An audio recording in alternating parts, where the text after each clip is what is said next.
스브스 어린이집 개근하면 정치를 알지 못하는 당신도 정치 구단이 될 수 있다. 오늘 스브스 어린이집 1교시는 여의도 인물 탐구입니다. 네네. 이거 한 문장 읽어주세요.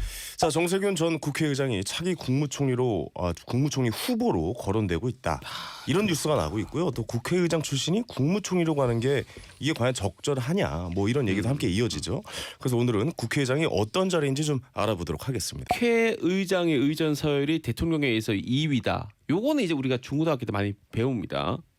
근데 재밌는 것은 뭔지 좀 이렇게 일도 많이 하고 더 힘이 있어 보이는 사람은 국무총리인데 그렇죠. 국회의장이 2위예요. 의전 서열과 권력 서열은 사실은 다른 문제입니다. 의전 서열, 의전이라는 거는 뭐 법으로 정해진 건 따로 없습니다. 아, 그렇군요. 정해진 건 없고 관행적으로 우리가 하게 되는 거고요. 의전이라는 거는 그 행사의 성격에 따라 가지고 맞춰지게 관용차 앞에 번호도 다르고 막 그렇다는 얘기도 들은 것 같은데. 그렇습니다. 의전 서열로는 국회의장이 2번입니다. 그러면 되고요. 번호가 뭐예요? 100입니까? 차 번호가? 100입니다. 대통령이 이제 관용차 100일이 되고요. 그다음에 국회의장, 대법원장 여기까지가 3부 요인입니다. 우리 학교 때까지. 그렇죠. 많이 배웠죠. 근데 헌법재판소가 생기면서 사실은 이제 좀 복잡해졌습니다. 사실 부는 아니거든요. 헌법재판소가. 네. 하지만 이제 헌법재판소를 인정을 해서 헌법재판소장을 4위. 그리고 나서 국무총리. 국무총리가 5위. 네. 그렇군요. 권력 서열은 또 다릅니다. 권력 서열은 우리가 어떻게 됩니까? 대통령 권한대행 순서 있지 않습니까? 네, 이게 네, 권력 네. 서열이라고 아하. 합니다. 1순위 국무총리. 우리가 이제 그 청취자분들이 알기 쉬운 거 지정생존자 같은 맞습니다. 거 드라마. 생각하죠. 네. 뭐 서열. 그다음이 기재부 장관. 기재부 장관이요. 기재부 장관이 꽤 높네요. 그리고 좀 전 시간에서 이제 중소벤처기업부 장관 네. 들이 나왔었는데요. 장관 중에선 제일 꼴등입니다.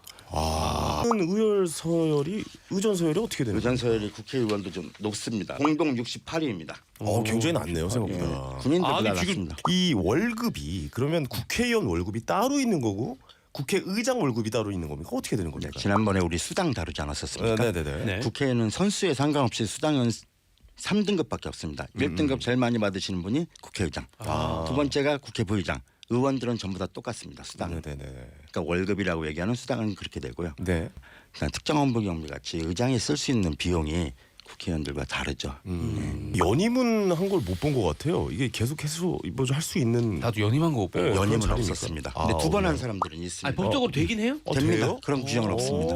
예. 어떻게 뽑아요, 국회의장? 국회의장은 교섭단체들끼리 먼저 협의를 합니다. 협의를 일단 해요. 그렇죠. 사전에 그래서 협의를 하죠. 일당에서 다수당에서 이제 국회의장을 배출을 하고 네. 그 당 의원총회 내에서 투표를 먼저 합니다. 그래갖고 우리가 이렇게 셋이 같이 모여가지고 야, 이번에 우리가 의장 따왔는데 그리고 우리가 부의장 따왔는데 법사위원장 따왔는데 네네. 그렇게 되면은 그 안에서 의원총회를 해서 투표해가지고 뽑습니다. 국회의원들 중에서 뽑는 거기 때문에 이 당적이 있잖아요. 근데 국회의장이라는 자리는 여당, 야당, 뭐 군소정당 다 이렇게 그렇죠. 포함을 쌓아놔야 되는 자리인데 의장이 되면 당적이라고 해야 되나? 어떻게 된 겁니까? 국회의장은 당적을 포기해야 됩니다.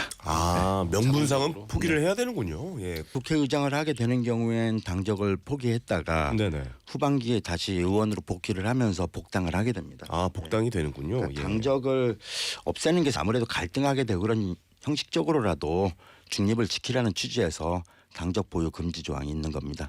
참고로 부의장은 당적 보유합니다. 부의장은 되는군요. 그래요? 네네. 네네. 또 문희상 의장은 요즘 너무 이름이 많이 나온단 말이에요.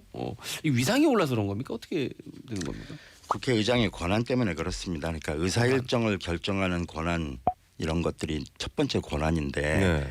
지금 직권상정 이런 문제를 결정할 수 있는 직권상정. 지금은 직권상정이라는 말은 사실은 없어졌습니다. 심사기일 지정이라는 게 있습니다. 네, 그러니까 국회의장이 야 이러이러한 법들은 언제까지 심사해라고 날짜를 정해줍니다. 네네네. 그래서 그때까지 심사를 안 하면은 내가 진짜 본회의에 올리겠어라고 심사 기일이라는 걸 지정을 하는 겁니다. 그리고 그러다 보니까 이제 국회의장이 부의할 수 있는 권한, 상정할 수 있는 권한 같은 걸 국회의장이 갖고 있는 거고요.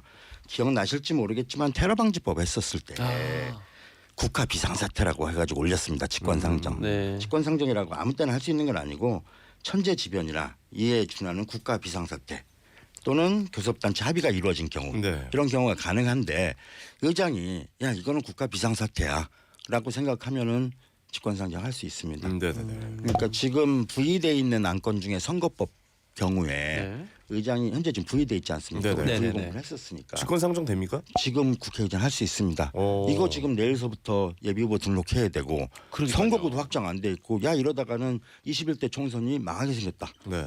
이제 뭐 해야 되겠다. 국가 비상사태에 준한다. 안 그러면 입법부 없어지게 생겼다. 이런 판단을 한다면은 네. 부의돼 있는 안건 중에서 선거법은 당연히 상정할 수 있죠. 국회의장이 뭔가를 지시를 내린다거나 뭐 이렇게 갑시다라고 하면 국회의원들이 다 따라야 되는 겁니까? 그렇지는 않습니다. 그건 네. 아니죠. 예. 예. 무소속이고 중립을 지키는 입장이기 때문에 네네. 오히려 좀 어렵습니다. 여당에서 욕먹기도 하고 야당에서 욕먹기도 하고 This is 정치 쇼. 알려드리면서 2교시를 시작해 봅니다. 교섭단체 3당 원내대표 회동을 소집했다라는 문장인데요. 교섭단체를 한번 좀 배워볼까 하는데 어떤 의미를 갖고 있는 겁니까? 많이 듣죠 우리가 뉴스에 네. 요즘 계속 나옵니다. 의원 20명을 보유한 정당이 되고요. 그렇죠. 당적 하나로는 하나밖에 못 만든다. 민주당 교섭단체 3개, 4개 못 만든다. 뭐 이런 얘기죠. 자유한국도 마찬가지고. 당적은 다른 경우에도 합치면은 합치는 또 건 가능하고. 가능합니다. 그래요. 지금 교섭단체 몇 개 있는지는 아세요? 지금 2개 아닙니까? 2개죠. 네네. 지금 20인 이상으로 구성되기 그렇죠. 때문에 의원이 그렇죠. 당선되는 의원이. 네. 예. 이러한 당적을 갖고 있는 데서는 아무리 의석수가 많아도 그렇겠네요. 네. 하나밖에 못 만들고요. 그러면은 비교섭들, 이를테면 무석수가 모자란 사람들끼리 모여가지고 20석 만드는 건 가능합니다. 그렇게라도 교섭단체를 만들려고 하는 이유가 있을 것 같아요. 뭔가 혜택이 많다는 얘기죠. 그렇죠, 당연히 예예예. 돈입니다. 아 지원금이 나오는군요. 네, 정당 보조금하고 선거 보조금 얼마 정도 나옵니까? 800원씩 나옵니다. 유권자. 오. 그래가지고 네네네. 네, 그래가지고 400억이 넘고요. 네. 선거 때는 선거 보조금이 또 나옵니다. 음. 똑같이 800원씩 계산해가 2배가 나오게 되는 거죠. 그러니까 내년에는 국회의원 총선거가 있으니까 네. 그 국고 보조금이 800억이 넘지 한 900억 가까이 나오게 됩니다. 아 어마어마하네요. 진짜 엄청난 돈이네요. 그러니까요. 예. 큰 돈입니다. 또 그런 얘기를 한 적이 있습니다. 비교섭 단체 현실에 대해서 춥고 배고프다라고 그렇죠. 했는데 이 돈 얘기 말고 또 뭐가 또 아쉽습니까 그러면은? 가장 큰 힘은 물론 아까 얘기했던 국고 보조금 같은 데서 나올 수 있겠지만 더 큰 힘은 테이블에 앉을 수 있는 힘입니다. 그러니까 국회의장이 불러가지고 교섭단체 대표들 와. 네, 가지고 이번에도 그랬죠. 형식적으로는 세 군데 겁니다. 사실은 세 개가 있거든요. 교섭단체 오신환 원내대표죠. 대표까지가 오니까 예, 지금 거기 현실적으로는 쪼개져 있지만 현재 교섭단체 등록은 돼 있으니까 네. 다른 비교섭단체들은 앉을 수가 없습니다. 심상정 의원이 국회의장을 만날 수가 없는 거죠. 비교섭단체는. This is 정치 쇼.